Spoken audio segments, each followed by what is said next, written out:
Olá, muito boa tarde para você. O Pauta Aberta desta sexta-feira está no ar. Hoje, dia 4 de março de 2022, falamos ao vivo para todo o país. A você de casa, sempre ligado na programação da TV Evangelizar, sempre ligadinho aqui no nosso Pauta Aberta. Muito obrigado pelo carinho da sua companhia. O 9º dia de guerra na Ucrânia avança com os Estados Unidos acusando a Rússia de cometer crime de guerra e batizando o reino do terror, o avanço das tropas de Vladimir Putin. Vamos aos nossos destaques dessa sexta. No 9º dia de ataques russos à Ucrânia, a maior usina nuclear da Europa e a terceira maior do mundo é ocupada pelas tropas vindas de Moscou. A tomada de mais este ponto estratégico na Ucrânia ocorreu depois de fortes combates na região e depois de um alerta sobre os riscos de que ocorresse um grave acidente nuclear na Europa. São 9 dias de combate, o mundo reage com duras sanções à economia da Rússia, mas os impactos são mundiais. O preço do petróleo e do trigo já dispararam no mercado internacional. E a economia brasileira, ainda sem os sinais da guerra, mostra que reage. O PIB de 2021, de acordo com números divulgados hoje pelo IBGE, avançou 4,6%, superou perdas da pandemia e aponta avanços na economia do país, embora neste momento o cenário não seja mais de otimismo por conta da guerra. Fique aqui ligadinho com a gente que o Pauta Aberta já está no ar.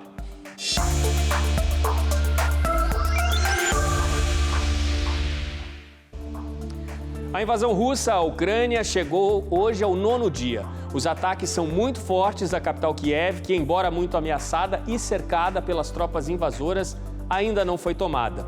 E esta sexta-feira também foi marcada pelo fim de fortes combates que ocorreram ontem na maior usina nuclear da Europa. Agora, uma usina que também já está sob o comando dos russos. Pouco depois do encontro entre russos e ucranianos na Belarus, numa segunda mesa de negociações pela paz, não longe dali em solo ucraniano, ainda ontem à noite aqui no Brasil, começo de madrugada na Europa, teve início um incêndio assustador na maior usina nuclear do continente, a terceira maior do mundo, a usina de Zaporizhia, localizada a pouco mais de 400 quilômetros da capital Kiev. Ao longo de toda a quinta-feira, o dia já tinha sido de fortes combates entre russos e ucranianos na cidade de Energodar, que fica ao lado da usina nuclear. Imagens de câmeras de segurança mostram os combates muito perto da usina. A Agência Internacional de Energia Atômica, ligada à ONU, chegou a apelar para que todas as tropas deixassem o combate no local. Durante o fogo cruzado, o governo ucraniano chegou a divulgar que níveis de radiação teriam subido na região, o que não foi confirmado. O alerta era o de que numa eventual explosão em Zaporizhia, as consequências poderiam ser até 10 vezes maiores que as de Chernobyl, em 1986. Depois do alerta, fontes locais confirmaram que o forte incêndio foi registrado num prédio de treinamento, que fica distante do perímetro da usina. Para o presidente Volodymyr Zelensky, a Rússia recorreu ao terror nuclear com os ataques à usina. A Europa precisa acordar. Agora, a maior central nuclear da Europa está em chamas, alertava o líder ucraniano. Zelensky também afirmou que os tanques russos disparavam contra equipamento nuclear. Era fim de madrugada desta sexta na Ucrânia, quando os serviços de emergência corriam em áreas da usina para controlar o fogo. Hoje, o governo da Ucrânia confirmou que a usina de Zaporizhia, outro ponto extremamente estratégico do país, havia sido tomada pelas forças militares de Moscou. Há uma semana, outra usina nuclear, a de Chernobyl, já estava sob o comando russo. Do outro lado do país, no sudeste, a cidade de Mariupol está fortemente cercada pelos militares da Rússia. Não foi tomada, mas a cada dia fica mais desabastecida. É pouca água, cortes de energia e pouca comida também, para desespero da população de quase 500 mil habitantes. Vários pontos da cidade foram atingidos por ataques russos. Do outro lado da fronteira, enquanto o exército de Moscou avança pelas cidades na Ucrânia, parlamentares russos aprovaram no país o projeto de lei que torna a divulgação das chamadas fake news sobre as Forças Armadas um crime que será punido com prisão, até 15 anos de detenção. Na Rússia, forças do governo trabalham duro na repressão aos protestos que são contrários ao ataque sobre a Ucrânia. Até esta idosa, que se manifestava com cartazes em São Petersburgo, foi presa pela polícia local.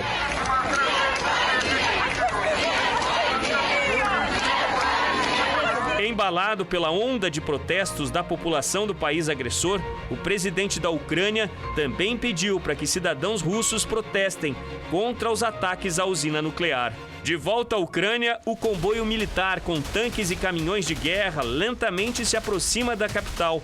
São poucos avanços, mas os ataques continuam à cidade. Foram mais bombardeios registrados nesta sexta-feira. A população civil corre para ampliar barreiras na cidade, para tentar conter as tropas inimigas, que dão claros sinais de que podem a qualquer momento ocupar Kiev. A cidade de Chernihiv foi outra duramente atingida. Houve uma série de ataques aéreos e, de acordo com autoridades, pelo menos 47 pessoas morreram. No litoral, no Mar Negro, a cidade de Mykolaiv é outra que já foi atacada e navios ucranianos já atingidos naufragaram. A TV russa divulgou imagens do maior avião do planeta, o cargueiro Antonov, que foi destruído esta semana nos ataques russos. Em Kherson, cidade já tomada pelos russos no sul do país, os momentos são de aflição. A população faz filas nos mercados e padarias e busca itens básicos que já estão em falta por lá. De olho em tantos estragos que chegam com esses ataques, hoje o Conselho de Direitos Humanos da ONU, com voto favorável do Brasil, aprovou a abertura de uma comissão de inquérito que vai apurar crimes de guerra e supostas violações de direitos com a invasão russa à Ucrânia. The whole world is against you. Na OTAN, o secretário-geral Jens Stoltenberg afirmou que esta é uma guerra de Putin e destacou que a OTAN não quer guerra com a Rússia. Apelou para que o presidente russo retire suas tropas da Ucrânia e que busque soluções diplomáticas. We are also calling on Russia to engage in diplomatic efforts to see if there are any political off-ramps, a way out. O alerta foi dado mais uma vez para a Rússia. O pedido é pela paz. Ao mesmo tempo, as fronteiras dos países da OTAN com a Ucrânia são fortemente reforçadas pelas tropas da OTAN, que planejam, ao menos à distância, dar suporte aos ucranianos. Militares norte-americanos chegaram para exercícios na Polônia. Tropas francesas estão na Romênia. Em território ucraniano, a população, mesmo nas áreas já ocupadas, com todas as forças, protesta.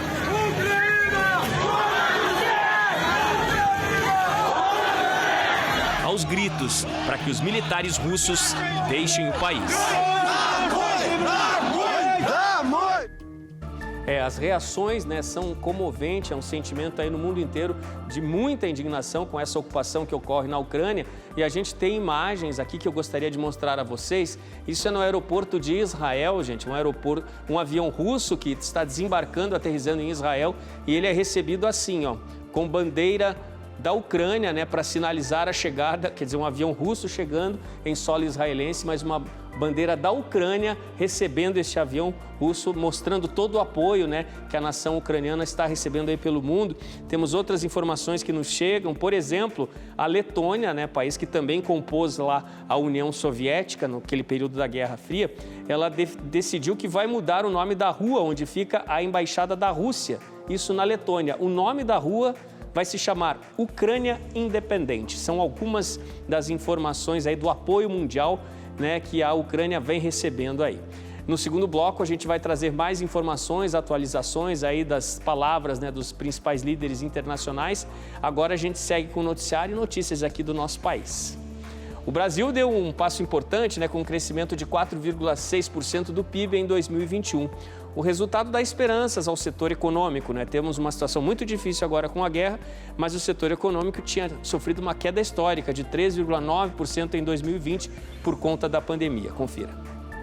O PIB, Produto Interno Bruto do Brasil, teve crescimento de 4,6% em 2021, o que fez o país sair da recessão técnica no quarto trimestre. Os dados foram divulgados hoje pelo IBGE, Instituto Brasileiro de Geografia e Estatística. Na prática, o PIB chegou a 8,7 trilhões de reais no ano passado. Com estes números, o PIB supera perdas de 2020, causadas pela pandemia, mas ainda continua 2,8% abaixo da melhor marca histórica, que foi em 2014. Segundo especialistas, o resultado está dentro das expectativas do mercado. O PIB per capita chegou a mais de R$40 mil em 2021, o que representa avanço de 3,9% em relação a 2020, mas ainda sem superar o padrão estabelecido pela fragilidade financeira imposta pela pré-pandemia. O PIB, Produto Interno Bruto, é a soma de todos os bens e serviços produzidos no país e serve para medir a evolução da economia. Em 2021, o crescimento da economia brasileira foi difícil, principalmente pela recuperação do setor de serviços. Tudo isso durante o avanço da vacinação e a flexibilização das medidas de restrição para conter o coronavírus. Este crescimento de 4,6% em 2021 foi a maior taxa desde 2010, quando houve expansão de 7,5%. Veja a seguir, enquanto a Rússia avança para mais conquistas em território ucraniano, a economia do país desmorona. Quais os impactos disso para a economia global? Depois de 9 dias de confrontos, a Rússia se viu isolada e o preço do petróleo já disparou no mercado internacional.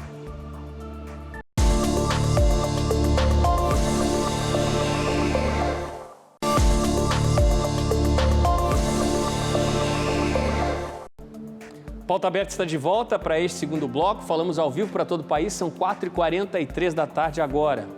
A Rússia é uma grande exportadora de matéria-prima. Entre elas estão o petróleo, o gás natural e o trigo.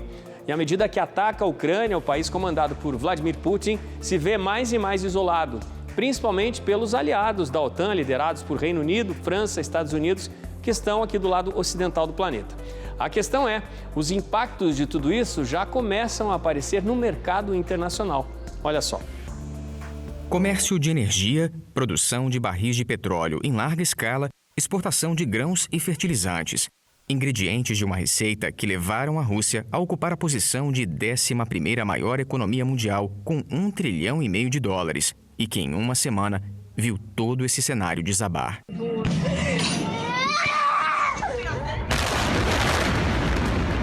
Como consequência direta da invasão russa à Ucrânia, líderes de várias nações do mundo anunciaram pesadas sanções ao Kremlin. Resultado, os maiores bancos russos se tornaram arriscados. Comerciantes evitam barris de petróleo bruto. Empresas ocidentais estão fugindo do país ou fechando suas lojas. As ações da Rússia ficaram fora dos índices globais e as negociações de algumas empresas russas foram interrompidas em Londres e Nova York. Uma das maiores retaliações do Ocidente foi a exclusão de 7 bancos russos do sistema SWIFT, um serviço global que conecta instituições financeiras e facilita pagamentos rápidos e seguros. Além das sanções anunciadas por governos e blocos econômicos, a Rússia também amarga o recuo de importantes investimentos privados no país. É o caso de empresas como a Total Energies da França, que interrompeu novos investimentos. BP, Shell e Equinor da Noruega também anunciaram o fim de seus negócios com os russos diante de um provável impacto multibilionário em seus balanços. Segundo analistas, a austeridade de todas essas medidas representaria o congelamento de cerca de $1 trilhão em ativos russos, uma conta que promete impactos não apenas ao país de Vladimir Putin, mas à economia global como um todo. Nações que dependem das reservas petrolíferas da Rússia viram os contratos futuros de petróleo Brent, que são referência global, subirem cerca de 20% desde o início da invasão. O barril vem sendo negociado perto de $115. Já os contratos futuros de petróleo dos Estados Unidos atingiram o nível mais alto desde 2008. A Europa, por sua vez, sente a pressão do preço do gás natural no atacado, que esta semana atingiu um recorde histórico, mais que o dobro da última sexta-feira. É um cenário de muita preocupação, para a economia global, principalmente para médio e longo prazo. E para falar sobre tantos impactos, e outros reflexos deste triste capítulo da nossa história, mais uma vez eu vou chamar aqui com a gente, está ao vivo de Roma, nosso correspondente Jucinei Cardoso. Boa noite para você aí na Europa, Ainda boa tarde para os nossos telespectadores aqui no país. Mas falando rapidamente sobre esses primeiros impactos, Jucinei, eles já estão sendo percebidos, principalmente na Europa, mas nos mercados mais periféricos do planeta também. Boa tarde, Odilon. Boa tarde a você, boa tarde a todos. Sim, esses efeitos já começam a ser evidenciados. Os países já começam a sofrer as consequências disso, né? Isso porque a Rússia é uma cadeia importante, ou melhor, um elo importante de uma cadeia muito estratégica, né? E se um elo fica fragilizado, toda essa cadeia acaba sofrendo as consequências. Inclusive, o Instituto Oxford Economics fez aí uma projeção de cenário para a gente entender os impactos disso um pouco mais para frente. E considerou, por exemplo, um cenário em que os combates se estendem um pouco mais na Ucrânia, Odilon, até 2023, unindo aí uma possível decisão da Rússia de cortar o fornecimento de gás natural para a Europa em função das sanções que o país está sofrendo de várias outras nações. Nesse contexto, a inflação na zona do euro, no terceiro trimestre desse ano, já subiria para casa dos 7%. E se a gente for analisar a situação de pelo menos um país europeu, só para dar uma noção de como esse impacto é realmente evidente, o Reino Unido, por exemplo, sofreria com um percentual de inflação acima de 10%. Ou seja, é um efeito cascata. As sanções são sobre a Rússia, mas a economia global sofre com isso, né? A ameaça é muito clara, né, Jusinei? A gente está vendo aqui do nosso lado, na tela dividida, né, os ataques que aconteceram agora há pouco em Kiev, novos ataques, já há confirmação, tristemente, aí, da morte de 2 crianças e outros pelo menos 5 pessoas, 5 adultos, né, 5 civis, aconteceram agora há pouco, são mais bombardeios, quer dizer, tivemos ontem uma reunião, né, uma nova mesa de negociações na tentativa da paz, as pessoas negociando, falando em corredor humanitário, mas praticamente em seguida, ao fim dessa reunião, aqueles bombardeios assustadores na maior usina nuclear da Europa e esses que não cessam também em áreas civis de Kiev. O que falar sobre todo esse terror que acontece na capital da Ucrânia nesse momento? Nesse sentido, Odilon, aumenta cada vez mais a expectativa de que a gente tenha aí a definição e a criação efetiva desses corredores humanitários. Eles seriam uma via de fuga para os cidadãos ucranianos e também para cidadãos de outros países que vivem na Ucrânia, que hoje estão sendo obrigados a buscar refúgio em outras localidades.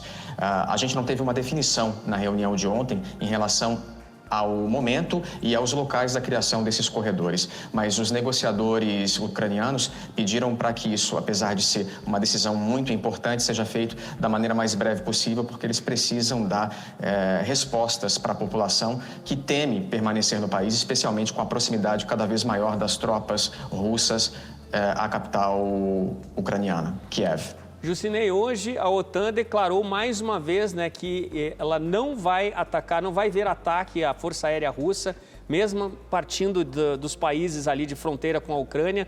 Né, ela alerta, ela pede pela retirada das tropas russas e isso está em coro com o que disseram hoje pessoalmente não, mas por telefone, para Vladimir Putin, né, tanto o presidente da França, Emmanuel Macron, como também o chanceler alemão Olaf Scholz. Ambos tiveram conversa hoje por telefone com o presidente russo, pedindo para que retire o quanto antes as tropas russas da Ucrânia. É um apelo, né, do mundo inteiro. É um apelo dos principais líderes, principalmente os líderes do bloco europeu que conhecem melhor essa realidade, que tem um pouco mais de interferência também. Olaf Scholz, por exemplo, participou das negociações antes mesmo do início dos ataques, se a gente recorda bem. E é uma tentativa desses países, dessas nações, de tentar uma política de cessar-fogo, né? O Emmanuel Macron, por exemplo, ficou 1h30 conversando com o Putin ao telefone e ao final dessa ligação ele concluiu que o pior ainda está por vir, né? Isso porque nessa conversa telefônica o presidente russo teria dito que a operação russa se desenvolve de acordo com os planos originais e que pode, inclusive, se intensificar se os ucranianos não aceitarem as condições. E que condições seriam essas? As mesmas que foram colocadas para o chanceler alemão Olaf Scholz durante a ligação que ele fez com o presidente russo, Vladimir Putin, em que Putin colocou exatamente os pontos que são considerados demandas principais. Status neutro e não nuclear da Ucrânia, seria o primeiro deles. O segundo, a desnazificação da Ucrânia, como ele mesmo chamou. O terceiro, o reconhecimento da Crimeia como parte da Rússia. E tem ainda a soberania dos separatistas nos territórios do leste da Ucrânia. E o presidente me parece bastante reticente em relação a essas tentativas de acordo, porque diz que o exército russo vai continuar seguindo as orientações originais. E quanto mais ocorre essa agressão de Moscou, mais Zelensky fica próximo, né, da Europa Ocidental, mais ganha apoio. A gente destacou na reportagem que abriu esse jornal que as forças da OTAN já estão fazendo exercícios militares perto da fronteira da Polônia com a Ucrânia, também na Romênia, na Eslováquia. Quer dizer, a força da OTAN está se movimentando e eu gostaria também de saber de você o que diz o Vaticano, né? Quais são as últimas declarações trazidas pelo Vaticano com relação a essa guerra? Olha, quem se pronunciou em nome do Vaticano recentemente foi Dom Gabriele Giordano Cascia, ele que é representante do Vaticano nas Nações Unidas. Ele falou o seguinte: a prioridade agora é acolher, proteger e ajudar as centenas de milhares de refugiados. E se a gente observa os números atuais que já foram atualizados pela Organização para Refugiados das Nações Unidas, a gente vê que o número que a gente trabalhou ontem, mais de 1.000 pessoas, continua em evolução. Aliás, mais de 1 milhão de pessoas, perdão. A gente tem agora 1.200.000 pessoas já procurando abrigo em outros países. De acordo com esse levantamento, cerca de 52%, ou seja, mais da metade, a gente está falando de mais de 620.000 pessoas, tiveram abrigo na Polônia, que foi o país que mais se abriu para os refugiados, né? Mas existe a necessidade de que outros países se mobilizem também nesse sentido, porque a população que precisa de ajuda e de amparo é muito grande. Tanto é que a própria agência da ONU para os refugiados abriu no site oficial da agência uma campanha para fazer recolhimento de doações e ajudar essas pessoas que tanto precisam. Jucinei Cardoso, ao vivo de Roma, nos trazendo todas as atualizações, né, sobre esses tristes dias de guerra que ocorrem aí na Europa. Jucinei, mais uma vez, muito obrigado, um excelente fim de semana, um fim de semana de paz, né, para todos nós. A gente volta a se encontrar certamente na próxima segunda-feira. Que assim seja, até segunda. E o Brasil vai dar visto de 6 meses para ucranianos com possibilidade de moradia definitiva no país. Os detalhes dessa medida foram discutidos pelos ministros da Justiça e das Relações Exteriores em Brasília.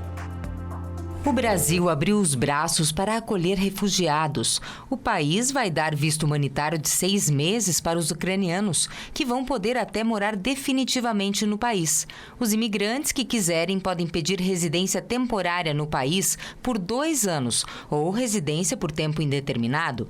Os imigrantes podem trabalhar no Brasil e vão ter isenção de taxas e multas para conseguir o visto, o registro e a autorização de residência individual e para a reunião de imigrantes da mesma família. Mas atenção, podem existir cobranças de valores para a prestação de serviços pré-consulares por terceiros contratados pelo governo brasileiro. Para pedir o visto temporário, os refugiados ucranianos devem apresentar ao consulado o documento de viagem válido, formulário de solicitação de visto preenchido, comprovante de meio de transporte de entrada no território brasileiro e atestado de antecedentes criminais expedido pela Ucrânia ou declaração de ausência de antecedentes criminais em qualquer país. Em caráter excepcional, o governo brasileiro vai flexibilizar a concessão do visto na falta de algum desses documentos. O imigrante que conseguir o visto deve se registrar em uma das unidades da Polícia Federal em até 3 meses depois de ter entrado no país. São dias muito difíceis, né? Sobretudo para os ucranianos que sofrem com essa invasão, mas o Brasil mostrando, como vários outros países pelo mundo, né, portas abertas aí para receber os refugiados, o mundo olhando com preocupação, né, para essa guerra, para esse conflito que ocorre lá na Europa. Pauta Aberta de hoje a gente terminou, muito obrigado pela sua companhia, a gente se despede, né, com desejos, com orações aí pela paz, pelo fim desse conflito. Um excelente fim de semana para você. A gente volta a se encontrar aqui no Pauta Aberta na próxima segunda-feira. Até lá.